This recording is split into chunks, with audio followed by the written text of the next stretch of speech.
Kita tahu bahwa tadi saya sampaikan selain kegiatan KTT banyak sekali kegiatan-kegiatan yang akan dilakukan oleh Bapak Presiden termasuk permintaan untuk pertemuan bilateral.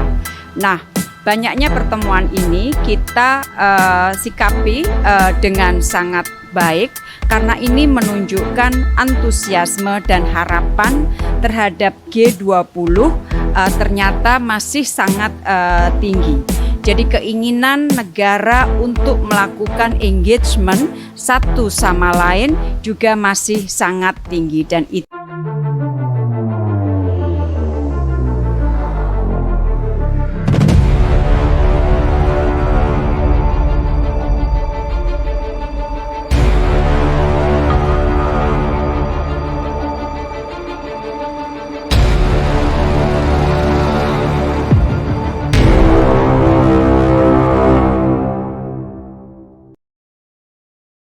Kami dari Orsir, forum silaturahim insya Allah akan turun aksi 411 ke Istana Negara. Siap all out takbir. 18 negara antri ketemu Jokowi di KTT G20. Kadrun antri minta Jokowi turun. Ditulis oleh X Hardi.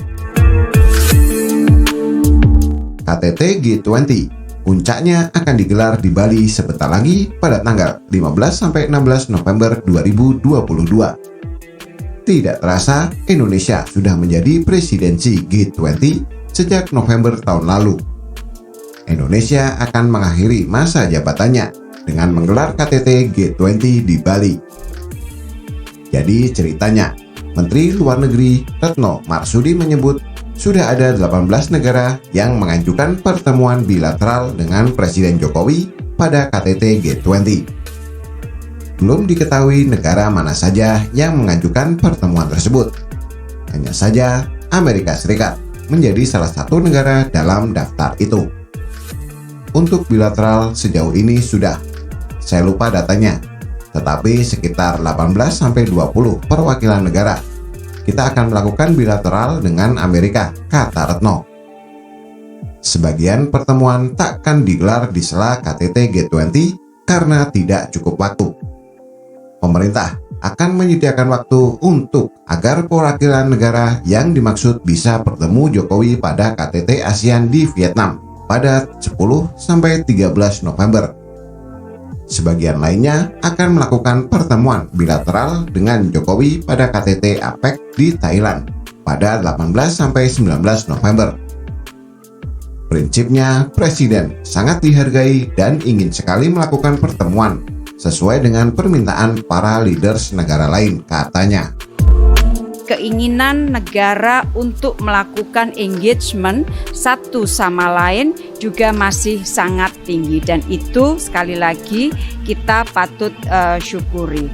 Sebagaimana teman-teman ketahui bahwa KTT G20 ini akan dilakukan in between penyelenggaraan KTT ASEAN yang akan diselenggarakan di Phnom Penh tanggal 10 sampai 13 November.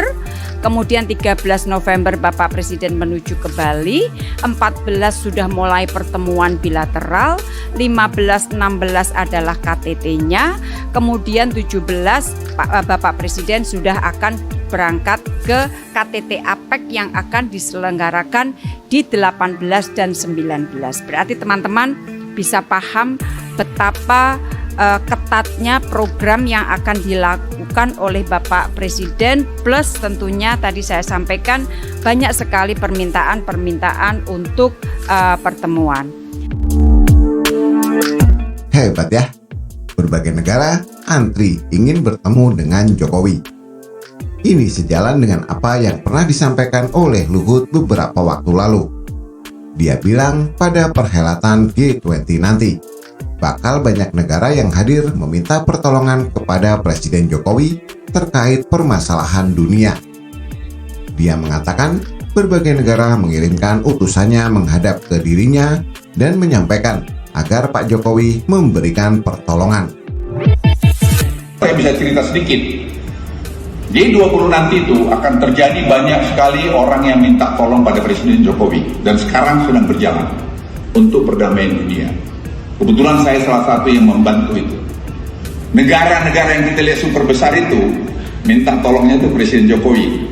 Mereka ngirim utusannya ke saya untuk saya ngatur gini. Tukang kayu loh itu dari Solo.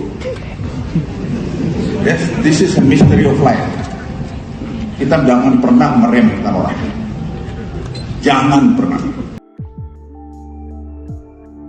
Saya salah satu yang membantu itu. Negara-negara yang kita lihat super besar itu minta tolongnya ke Pak Jokowi. Mereka ngirim utusannya ke saya. Gini, kata Luhut. Kata Luhut, Presiden Jokowi dulu cuma seorang tukang kayu di Solo. Tapi saat ini, Jokowi menjadi salah satu tokoh yang banyak dimintai pertolongan oleh negara-negara lain. Inti yang saya ingin sampaikan adalah banyak negara lain yang antre ingin bertemu dengan Jokowi. Di era Jokowi, Indonesia dipercaya menjadi presidensi G20. Artinya, pemerintah Jokowi memberikan dampak yang cukup baik kepada dunia internasional. Pencapaian Indonesia diakui dunia. Indonesia bukan lagi sekedar negara kecil, tapi menuju negara besar yang maju. Baru-baru ini, Indonesia secara resmi menjadi negara dengan kekuatan ekonomi peringkat ke-7 dunia versi IMF, menyalip Brazil, Inggris, dan Prancis. Hanya terpaut kalah sedikit dengan Rusia. Sayangnya, situasi global tidak menentu belakangan ini. 3 tahun ekonomi terhambat akibat pandemi COVID-19. Ditambah lagi konflik antara Rusia dan Ukraina. Apalagi ada prediksi tahun 2023 akan terjadi resesi. Seandainya situasi baik-baik saja dan lancar tanpa pandemi dan perang, mungkin ekonomi Indonesia akan lebih baik lagi. Pembangunan bisa lebih cepat dan masif. Tapi di sisi lain, sebenarnya ini lucu tapi miris. Ada banyak kadrun yang malah antre agar Jokowi mundur. Masyarakat dunia apresiasi sebesar-besarnya kepada Jokowi. Tapi kadrun sampah ramai-ramai meminta Jokowi mundur. Tanggal 4 November nanti diperkirakan ada acara reuni 411. Agendanya bermacam-macam, tapi ujung-ujungnya minta Jokowi mundur. Yang waras bisa menghormati bahkan mengapresiasi. Yang kurang waras, di otaknya selalu berharap Jokowi mundur atau memikirkan bagaimana agar presiden bisa dilengsarkan. Ada banyak sampah yang berserakan di negara ini. Sampah yang dimaksud adalah kadrun yang menjadi beban negara, bikin repot, dan sekaligus menjadi parasit. Mereka ini tiada hari tanpa demo. Memang, demo sudah menjadi bagian dari hidup mereka. Tidak ada demo, tidak ada makan. Mereka demo demi dapat nasi bungkus gratis. Begitu parahnya mereka, mengganggu negara ini demi nasi bungkus dan mimpi khilafah ditegakkan.